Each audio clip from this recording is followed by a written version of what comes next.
शिकारपुर में पाकिस्तान सुन्नी तहरीक अगवान अलामा Habib Ahmad Qadri press conference कंदे चयो त पाकिस्तान में कादियानी काफ़िर साबित थी चुका आहिनि जिनके लाहौर में एक मुसलमान काफ़िर लक़ब ॾिनो त उन मथां FIR दाख़िल कई वई आहे जंहिंजी सख़्त लफ़्ज़नि में मज़म्मत करियूं था।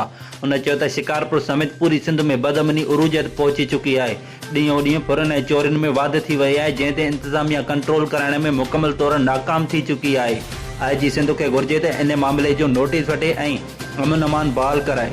उन वधीक ॻाल्हाईंदे चयो त नियाज़ी सरकार ग़रीब अवाम मथां महांगाई जो हिकु वॾो बम किराए चुकी आहे जंहिंसां अवाम बुख बदहाली ऐं बेरोज़गारी जो शिकार थी वियो आहे। नियाज़ी सरकार खे घुर्जे त महांगाई ते कंट्रोल करे। इन मौक़े ते अलामा फरीद अहमद कादरी, हाफ़िज़ मुश्ताक अहमद, हाफ़िज़ इबादुल्ला, राबेल अबड़ो, गुलाम रसूल ऐं ॿिया मौजूद हुआ। रिपोर्ट वकार कादिर भुट्टो, सिटी न्यूज़, शिकारपुर।